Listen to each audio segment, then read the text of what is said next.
Hello student, last time we discussed about distance time graph.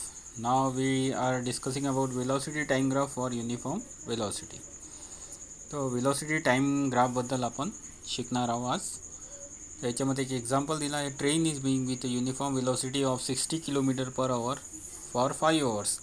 The velocity time graph for the uniform motion is shown in the figure. तर तुम्हाला इथे figure दिलेली आहे बघा बाजूला. Velocity Y ॲक्सिसवर दाखवला आहे आणि टाईम एक्स ॲक्सिसवर दाखवला आहे. तर याच्यामध्ये बघा आपल्याला स्पीड जे आहे वेलॉसिटी जे आहे ते 60 किलोमीटर पर आवर कॉन्स्टंट आहे म्हणून आपल्याला एक स्ट्रेट लाईन इथे भेटलेली आहे. याच्यामध्ये त्यांनी एक क्वाड्रिलॅटरल ड्रॉ केलेला आहे ABDC. ओके, हे पहिले ग्राफ पाहून घ्या तुम्ही. ABCD हा क्वाड्रिलॅटरल दाखवलेला आहे. ठीक आहे. तर याच्यामध्ये काही क्वेश्चन तुम्हाला विचारलेले आहे. पहिला आहे, with the help of the graph how will you determine distance cover by the train between 2 and 4. तर आपल्याला डिस्टन्स कवर किती केलेला आहे 2 and 4 आवरमध्ये हे आपल्याला इथं सांगायचं आहे. तर इथे आपण तो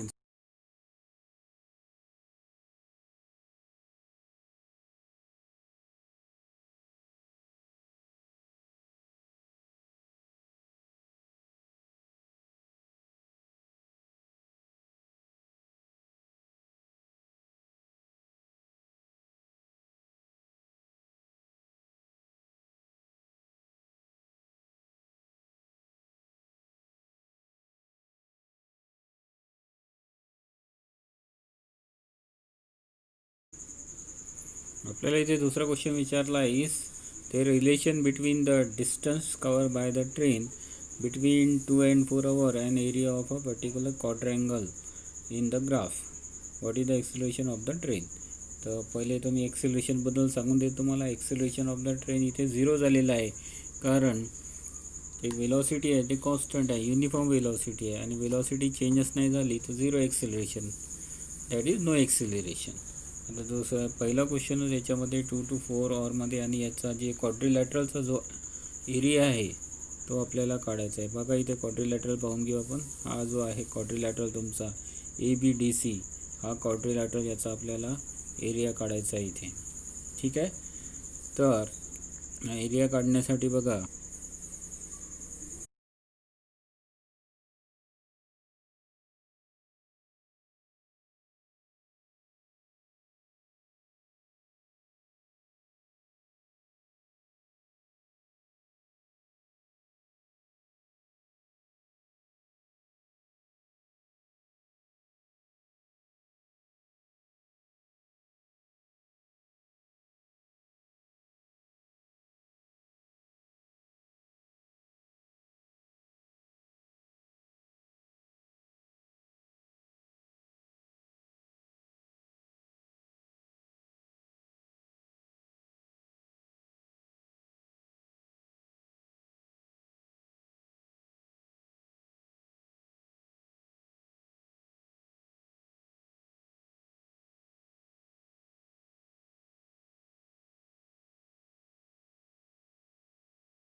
तर अशा प्रकारे आपण पाहिला का there is a direct relation between distance and area of the quadrangle. Distance is equal to area of the quadrangle. याच्यानंतर आपल्याला velocity time graph for uniform uniform acceleration.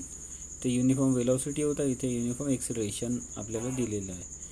तर change in the velocity of a car in specific time interval are given in the following table. या table आपण पहिले पाहून घेऊ. Time दिला आहे, वेलॉसिटी दिला आहे, टाईम सेकंडमध्ये, वेलॉसिटी मीटर पर सेकंडमध्ये 0, 0, 5, 8, 10, 16 अशा प्रकारे याचा ग्राफसुद्धा तुम्हाला इथे दिलेला आहे. आपण वाय ॲक्सिसवर वेलॉसिटी काढलेला आहे आणि एक्स ॲक्सिसवर टाईम काढलेला आहे सेकंडमध्ये. ठीक आहे. तर बघा याच्यामध्ये आपल्याला हे जे दिलं आहे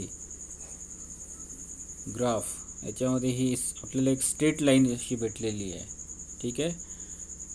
तुम्हाला ग्राफ काढता येते हा, तर आपण ते डिस्कस करणार नाही इथे. तर आपल्याला एक स्ट्रेट लाईन इथे भेटलेली आहे. या स्ट्रेट लाईनमध्ये जेव्हा युनिफॉर्म एक्सेलरेशन असते तेव्हा आपल्याला एक स्ट्रेट लाईन भेटले आणि पासिंग थ्रू द ओरिजिन. इथे काही तुम्हाला डिस्क्रिप्शन दिलं आहे. याच्या खाली बघा, the velocity change by equal amount in equal time interval. याच्यामध्ये इक्वल अमाऊंटमध्ये इक्वल टाईम इंटरवलमध्ये इक्वल वेलॉसिटी चेंज झालेली आहे.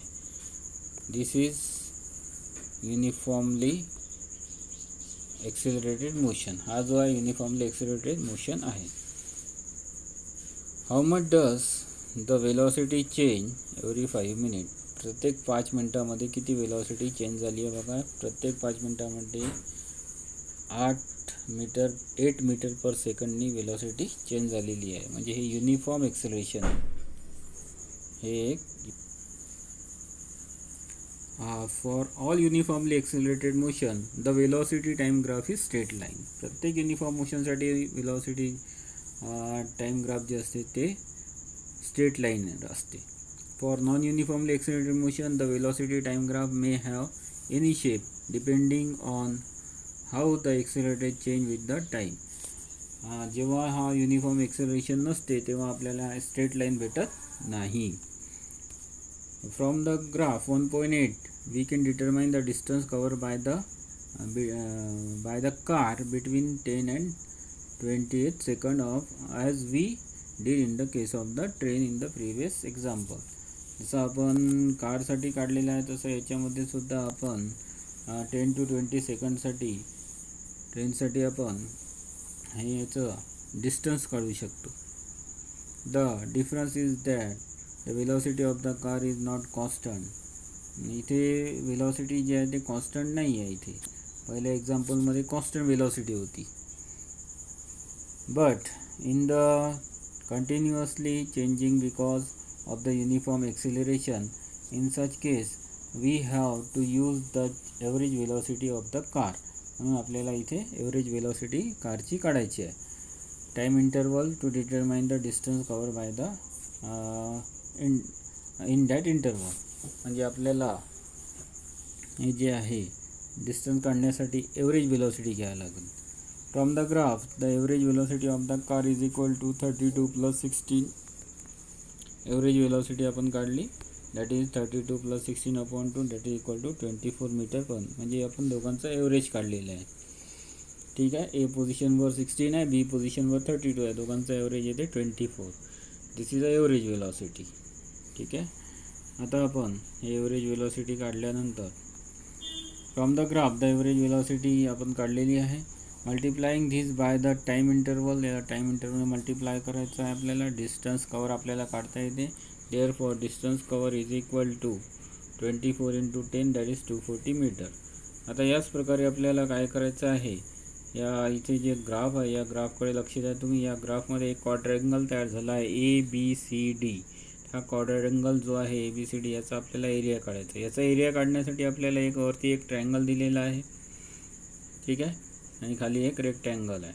तर याचा एरिया आपण काढू. ट्रायंगलचा एरियाचा formula half into base into height आणि रेक्टँगलचा एरियाचा फॉर्म्युला आहे लेंथ इंटू ब्रेथ. ओके. या दोघांचा एरियाचा आपल्याला ॲडिशन करावं लागेल.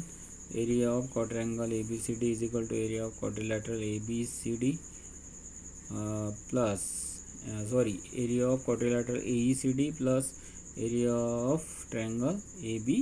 या दोघांचं आपल्याला हे करायचं म्हणजे एरिया काढून त्याची ॲडिशन करायची आहे. ओके. तर तुमच्या लक्षात येईल जेवढा तुम्ही याचा एरिया काढाल तेवढाच याचा डिस्टन्स निघेल.